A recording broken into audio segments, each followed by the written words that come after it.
Hi guys, Mommy Park is here. So, ilang araw din akong hindi nag-update kasi syempre lagi tayong pagod at puyat, and then on and off ang ating mga tindera kasi nga ang mga na-hire natin ay mga mag-a-abroad. So, sayang, meron din tayong tindera sana na medyo competitive. Kaso naman, ang bilis ng naging process niya ngayon pagdating sa pag-abroad. Pero hindi pa naman aalis kasi kaka-medical tapos mag-test na. So, mag-iisa na naman ang Mommy Park. So, nung mga araw na hindi ako nag-vlog at may tindera, nagpapahinga naman ako. Kasi, grabe talaga yung pagod ko din ng mga nagdaang panahon, no? So, naiiwan din kasi ako. Kapag biglang a-absent ang tindera, ako din yung naiiwan sa ere. So, hindi ko na rin tinuloy yung collaboration namin nung isang recruiter dito ng mga OFW kasi naisip ko na hindi siya mag-workout, hindi siya bagay sa aking store, lalo na kasi na hindi naman napapalitan agad yung a-absent, no? And then, walang katapusang training, no? So, talagang sobrang hirap. So, alam nyo, okay lang naman din sana kumuha tayo ng tindera. No, siguro maraming mag-a-apply if kaya lang talagang kasi sa ngayon, yung kapasidad ng store ay hindi naman tayo magpasahod ng tataas pa sa 300 just in case sa ngayon, no? So kaya gusto ko talaga na mag-focus muna dito, ganyan. So kasi syempre marami din tayong obligations. So yun, napakahirap din Kaya ko ang dalawa, pero hindi ko kaya ang isa tapos actually ng business. Kasi syempre, business business expenses. So, at the same time, business asset. Yes, naniniwala naman ako dun. Kaya lang kasi, ang sakit kasi ngayon ng maraming mga employee, bigyan mo ng, kasi guys, di ba, nagbibigay naman ako ng mataas-taas na sahod kahit paano noon. Bigyan mo ng mataas, marami ding it's so hard to alam nyo, isa sa natutunan ko sa pagnenegosyo, ang isa sa pinakamahirap to deal with, ay ang employee, no? Yung papaano din natin maibibigay sa kanila ang magandang work-life balance, and at the same time ay good compensation or fair compensation or justified compensation, no? Alam niyo, pinagpapasuggest ko na lang kasi I know that there is a calling. So kaya lately talaga I've been so stressed in a way na pagod ang katawan ko, ganyan. When it comes naman to sales, kahit papaano, may tumal and then babawi. So, I'm not bothered with that much kasi we can work it out.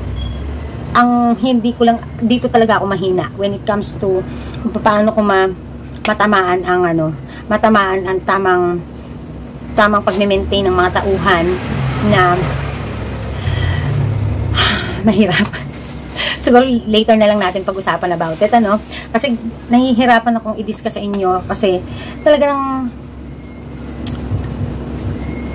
mahirap siya talaga. O, diba? Si Mommy Park.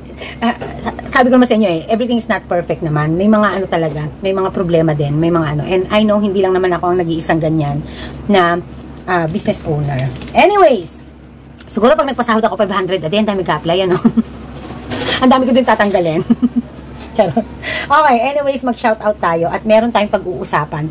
At magandang malaman natin to, no? Magandang mapag-usapan natin. Again, I'm encouraging you guys to listen to listen sa mga makabuluhang lesson, no? Kasi in the future ay magagamit niyo ang mga information na to or magagamit niyo ang mga technique or mga advices, no? Ahead na kayo. At least somehow ngayon nagkakaroon na kayo ng idea, and if time comes na magiging sitwasyon nyo ang sitwasyon ng Mommy Park or ng ibang kumpanya or ng ibang tindahan or ng ibang negosyo, at least you have the idea, no? Alam nyo, sometimes totoo naman din yon na hindi naman kailangan magtapos ng 4 na taon para may malaman ka, no? Ika nga, anong sabi ko last time, you can be jack of all trade even though you don't master any, no? Even wala kang na master, at least somehow meron kang mga basic knowledge and information na alam mo.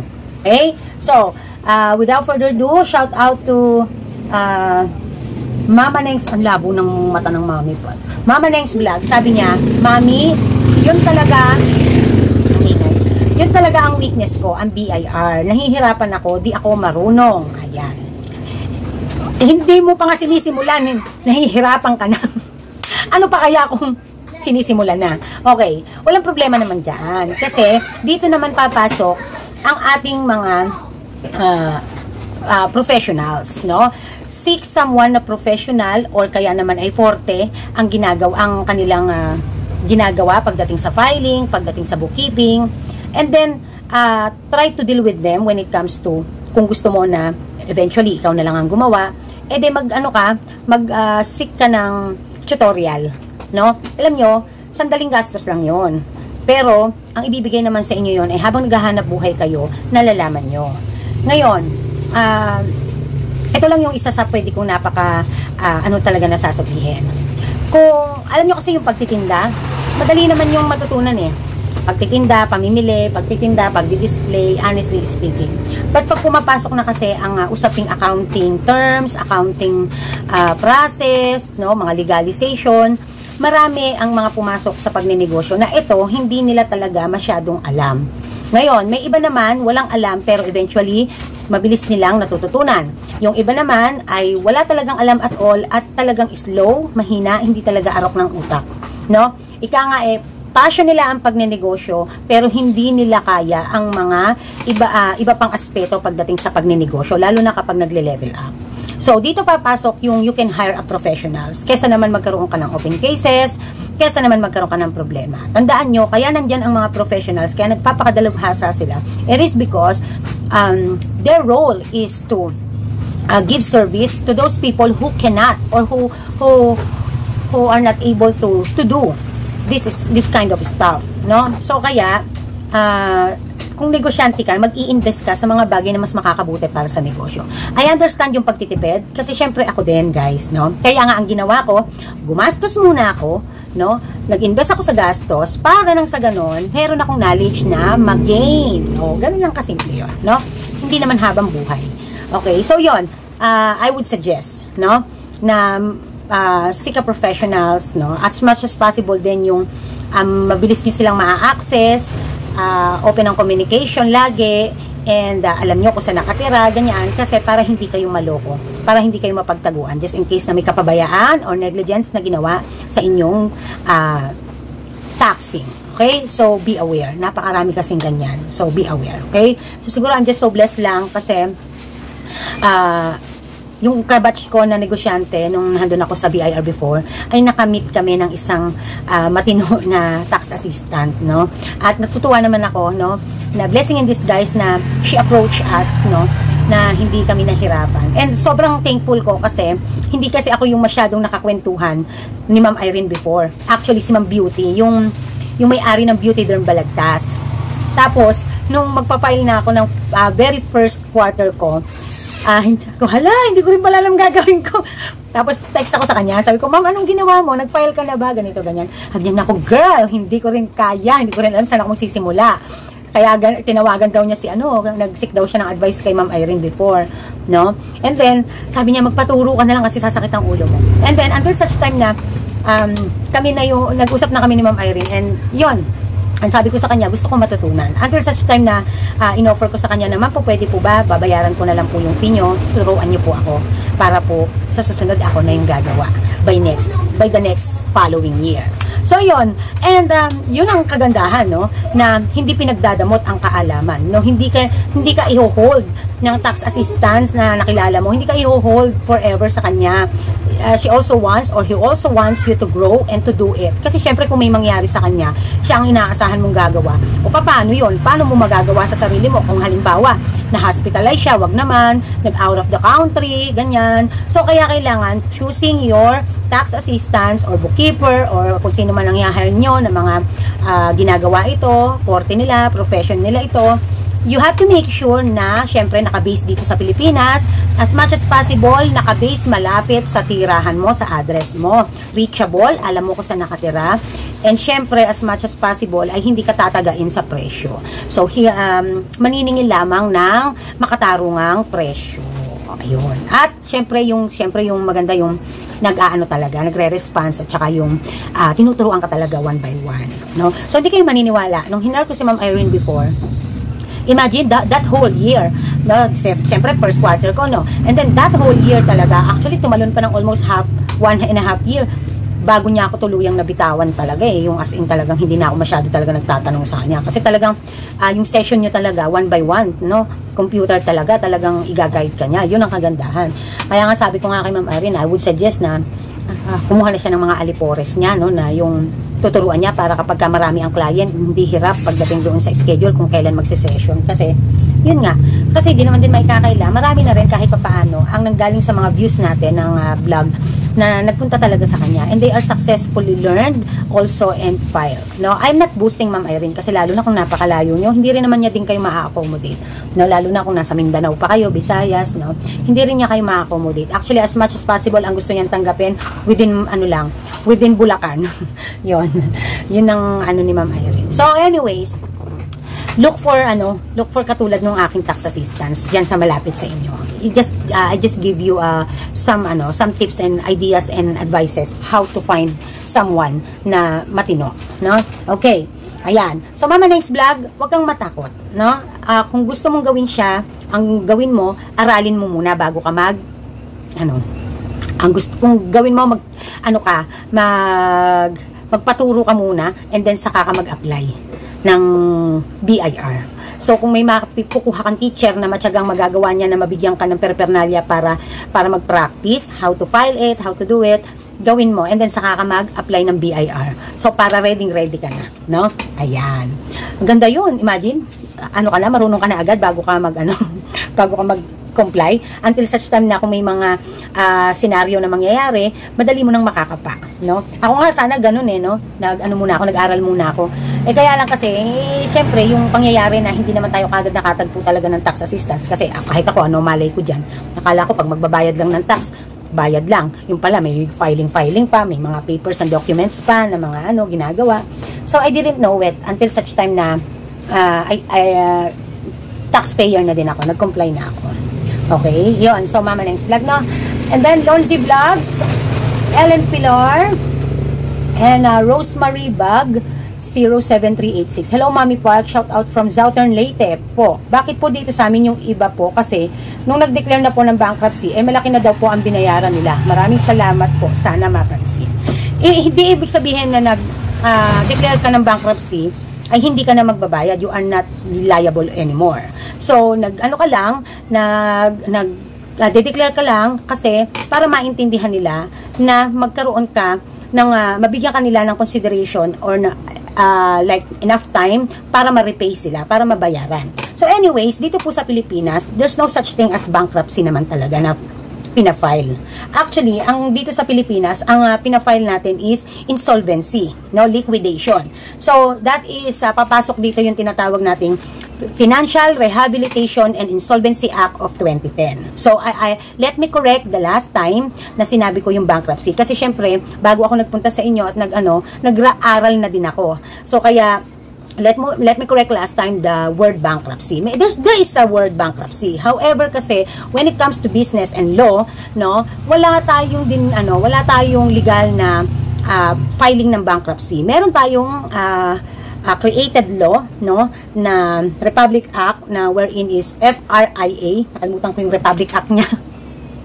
Nakalimutan ko yung Republic Act. So anyways, okay lang naman yon. So FRIA or FRIA, which is Financial Rehabilitation and Insolvency Act of 2010.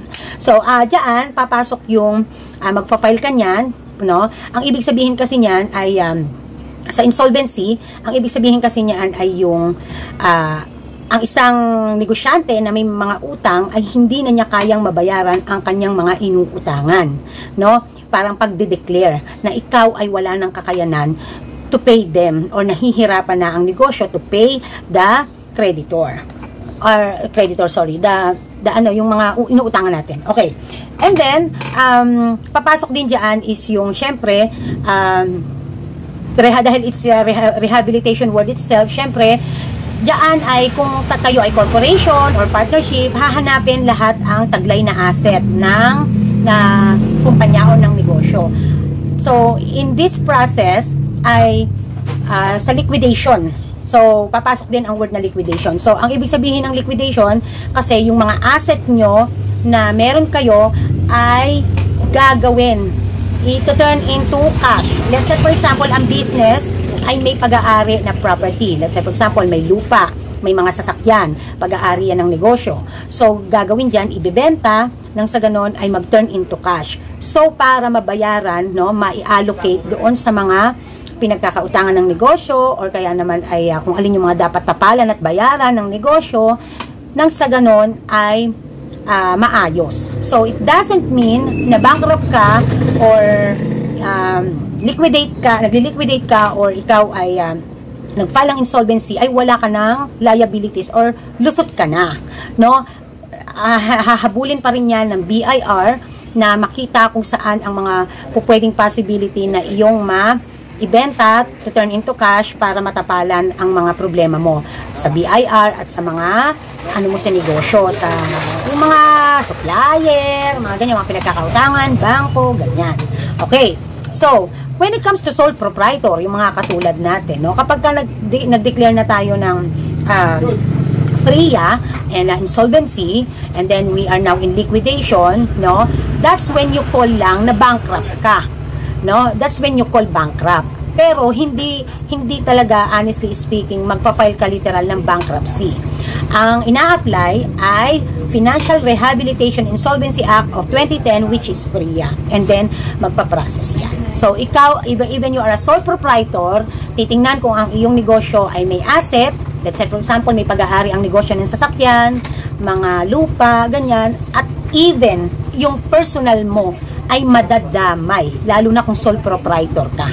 Even yung iyong sariling mga ari-arian ay may possibility madamay kasi nga magkakaroon ng liquidation. So titingnan kung saan ka po pwedeng makapagbenta para mabayaran mo yung naghahabol at yung buwis, yung naiwan mong obligation sa BIR, sa mga pinagkakautangan mo, sa mga supplier mo. If you're a sole proprietor, it's more close to like sa mga corporation and partnership. However, when you say kasi na bankruptcy, wala talaga tayong gano'n na law. No, ang law natin is FRIA. So please, sorry, let me correct the last time na aking na-vlog. Okay? So now malinaw na. Habig sa inyo, hindi naman perfect ang Mami Part. Kasi nag-research ako. Kasi nung may nagtanong na ang sabi ay yung bankruptcy. So nag-search ako ng about bankruptcy. Then I realized and I found out na wala naman pala tayong bankruptcy. Ang pinafile pala natin ay insolvency, no? Wherein yun nga, no, ang proseso ay magkakaroon ng liquidation at ito-turn ang ating mga assets, no, into cash. Okay. So, kaya malaki pa rin po, no, Ma'am Rosemary, malaki pa rin po talaga ang kanilang nailalabas na at nababayaran kasi isi-settle yan hanggang sa magkaroon din yan ng compromise, no, makikipag-compromise ka if kailan nabibigyan ka ng time kung kailan mo po pwedeng mabayaran, yung kakayanan mong mabayaran. So, yung mga ganon, makikipagkasundo ka, makikipag-kompromiso ka. So, yun po. Okay? So, kaya po dun sa, huwag tayong lumayo kasi ang laki na ng pinag-uusapan natin. Kung ikaw ay gusto mo nang i-close ang tindahan dahil hindi naman na nag-work out, edi i-close mo lang yung permit. No? I-close mo yung permit. I-close mo lahat sa, i-close mo sa DTI, i-close mo sa mayors, kung may mayor, i-close mo sa BIR. So, step by step, yan, hindi yung pwedeng didiretso ka na i-close mo agad sa BIR. So, kung ano yung pinakamababa muna, dun ka muna magsisimulang mag-close. Okay? Kasi, para sa kanila, pag hindi yan formal na na-close, active pa rin ang business mo.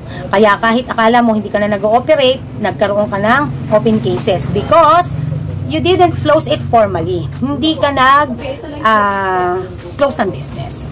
Okay? So, medyo maliwanag na po, no? Judith Ramos, sabi niya, hello po, Mami Park. Ako po laging negative kasi po mahina naman ang sales ko. Pero yung munisipyo, tax ko yearly tumataas. Wala pa po akong BIR. Halos lahat po kami dito sa baryo.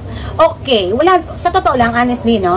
Wala namang kinalaman ang BIR, ang munisipyo natin when it comes sa if we are negative or not. Kasi ang huling hatol naman or ang huli naman nating masisay dyan is if we are willing to close it na lang, stop it the operation. No? Sila, ang kanilang function is to collect taxes. Tayo, ang ating role is to pay our taxes.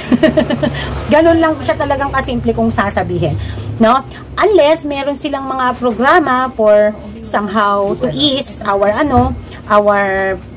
pain in the penny or our, 'di ba?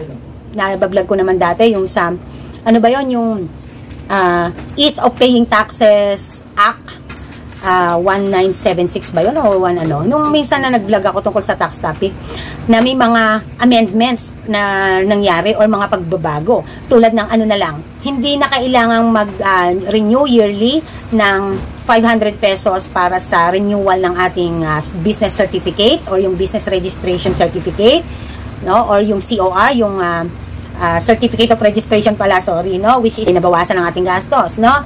So nagkaroon din ng amendment when it comes to issuing a receipt o yung pagbibigay natin ng resibo sa customer, na kapag i-insist lang ni customer na kailangan niya ng resibo, even it's less than the threshold na 500, ay ibibigay natin. But if not, 500 ang threshold pataas, pwede tayong mag-start mag-resibo. Ibig sabihin, kung nakakasales ka naman ng 200, 300, kahit hindi ka nag-issue ng resibo, wala namang problema doon. Kasi, ang threshold naman is 500. So, somehow, it's a help to those people na lumalaban lang din sa buhay sa lalo na, apektado tayo kasing mga maliliit, no? Tayong mga small enterprise. So, malaking bagay ang tumaas ang threshold na dati ay magkano, kapag 65 or 125 or 100 pesos, kailangan magresibo ka na. Ngayon, up to 500, no, hanggang 500 pesos pataas ang threshold. So, yun ang ano natin. Naintindihan po ba?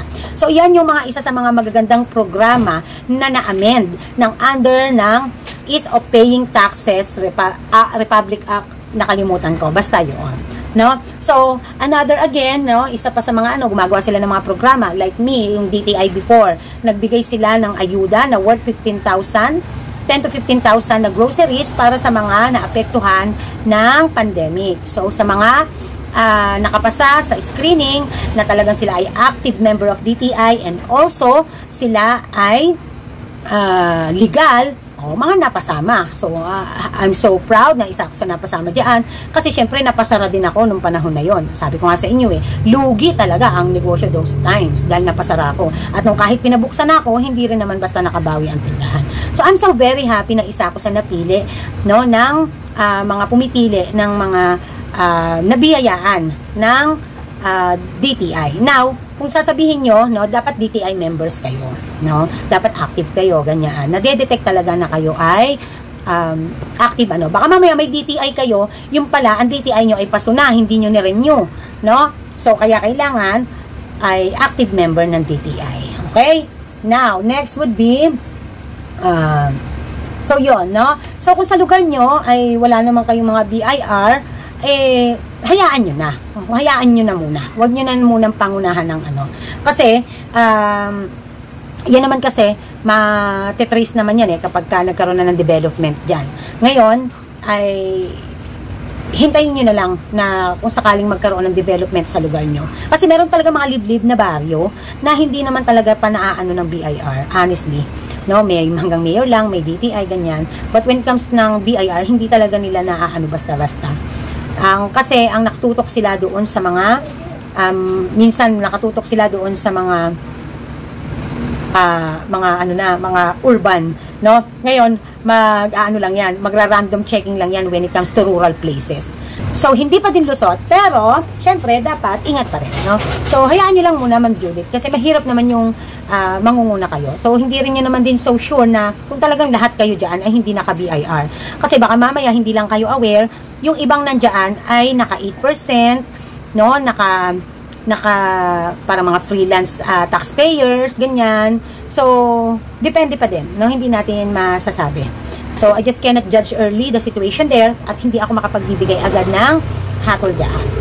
Anyways, Regina Demate, sabi niya, hello Mami Park, silent viewer nyo lang me. And now, masyado naming nahook sa mga advices mo. Dagdag kaalaman sa akin para pag for good ko, mai-apply ko sa i-open kong pagkakakitaan. Taga Santa Maria, Bulacan po ako. Ay, kabayan. Hoping ma-meet kita at makahingi ng some advices. But now, watching muna sa mga vlog mo, nakakapulutan ko ng aral at ang dami ko nang natutunan. Salamat sa mga sharing knowledge mo about sa mga legalization papers na dapat mayroon ng isang entrepreneur at sa mga experience mo na kapupulutan nilang lesson. Ayun. Thank you. So, God bless you. So, isa din sa mga magagandang buwan ng pagsisimula ng negosyo ay ang month of October. Kasi ito yung panahon na ito na yung nagsisimula ang season, no? Hanggang next year around May, no? Kasi summer naman, 'di ba? Ayan, malakas ang summer dahil mainit ang panahon. Syempre, malalakas ang mga cold products. So, magandang magsimula ng October pagdating sa negosyo, sapak hanggang next year. Next year, May. Sapak hanggang next year, March, no? Ayan. So, yon. Pero it depends pa rin sa it depends pa rin sa klase ng negosyo mo at syempre sa lugar, no? So hindi in general lang, no, ay ganun. Pero hindi lahat. Okay. Alice Palya, sabi niya, Mami, maraming salamat sa advice niyo sa akin sa problem ko sa BIR. Sobrang galing mo, Mami, mag-advise. Kaya ako palaging nag-aabang sa mga video. Marami akong natutunan sa inyo. Iba po kayo. Galing niyo. Kaya idol na idol ko po kayo. Salamat. Hindi nga ako magaling. Yung mga information na sinasabi ko sa inyo ay you can search it in Google and also you can get it from BIR or RDO. Kasi kung taxpayer na ako, hindi po pwedeng hindi rin ako updated. 'Di ba? Kaya naaano ko sa inyo, naiba-vlog ko sa inyo, no? Ayan. Ika nga, kung di mo na-experience talaga, hindi mo din talaga basta-basta mabibigyan ng justice to give advices. Ayun.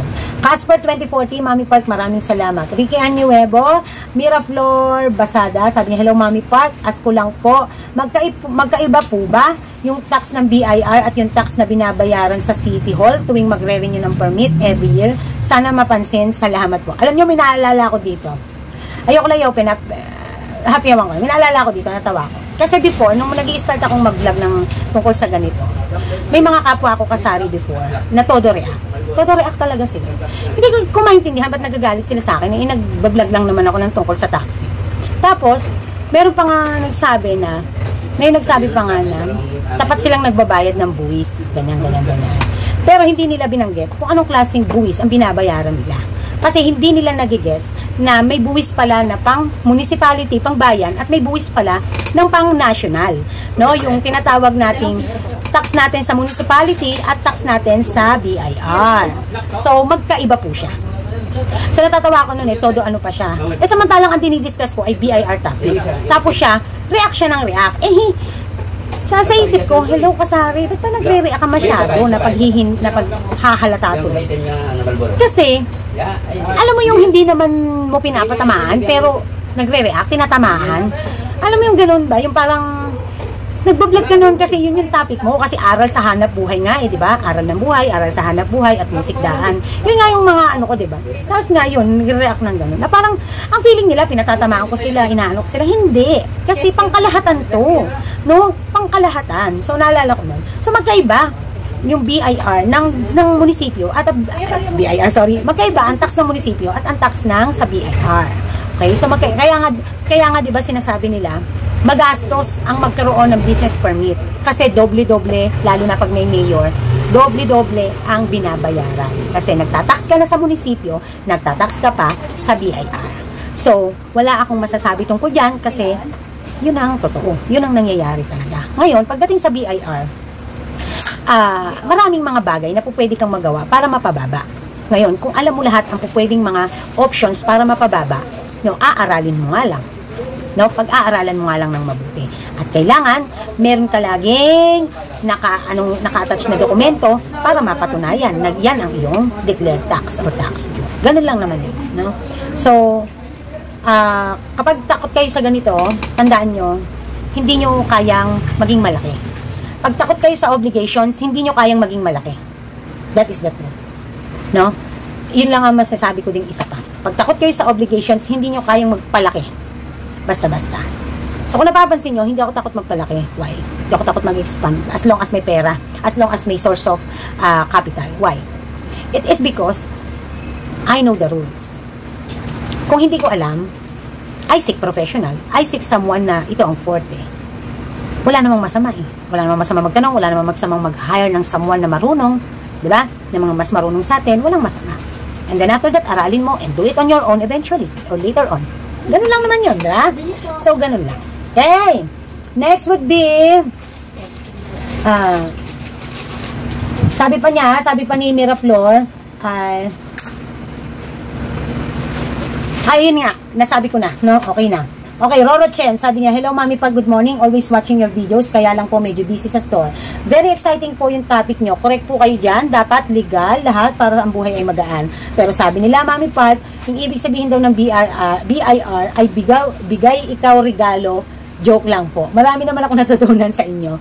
We love you, Mami Park. Happy selling po. Actually, pag pupunta kayo sa mga RDO, makikita mo doon, no fixers, hindi sila tumatanggap ng lagay or ng mga ano, which is true. No? I mean, publicly. No, publicly. Hindi sa labas na talaga tatanggap. Bawal yon. Yung tahasan doon sa opisina nila, magpapabigay ka ng donut, magpapabigay ka ng something, bawal po yun. Now, kung talagang na-appreciate mo talaga sila, if it's your birthday, or kaya ano, ay magpapadala ka ng pagkain, it is because you just treat them because they are nice. But, honestly speaking, bawal po talaga yung bigay regalo doon. Now, I don't know what about under the table yet. Kung paano. Kasi hindi ko pa nagagawa. No? So, marami talaga ang mga bagay na hindi na perception at iniisip ng maraming tao tungkol sa ating ahensya, no? Hindi ko naman kayo masisisi at hindi natin masisisi ang marami kasi maraming naging senaryo at problema at corruption. Alam naman natin yan. However, when it comes kasi to politics, ayokong pag-uusapan.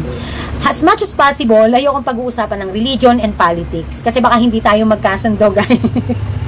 Or imimit halfway nyo lang ako kasi ako to. Pero in your own opinion, pero magsisilakbo ang mga damdamin nyo. So, kaya hanggat maaari, yung religion and yung politics ang ayokong pag-uusapan basta-basta. Okay? So, yun lang. Anyways, maraming salamat to everyone who joined, participate in our comment section. Napakalaking bagay po niyan para meron tayong mapagnilayan at mapag-aralan. Tandaan nyo, sometimes, ang mga content creator, wala naman kami bastang maiba-vlog, lalo na kung mga ganitong katulad namin na busy, ay magkakaroon tayo ng idea to tackle the things na pinagdadaanan nyo if you are going to comment in or participate in the comment section. So, kaya maraming salamat. Alam nyo, matalino ang nagtatanong, no? At nagtatalitalinuhan ang nagpipiling, no? Tandaan natin yan. Importante ang learnings. Kaya, hanggat kaya ko, ito ang priority kong gawin sa ating YouTube channel. Kasi ito ang pinaka-importante at pinakamahalaga sa atin sa bawat isa. So, paano? See you on our next vlog. Thank you, and this is Mami Park and this is Kim Park nagsasabing tindera is my proud career. I don't know when again I'm going to vlog kasi I'm going to get busy again dahil tomorrow, naku po, mag-isa na naman ang Mami Park. So, thank you everyone and thank you taxpayers. I'm so proud of you. Do your best at hanggat maaari ha, magtinda ng legal. Bye!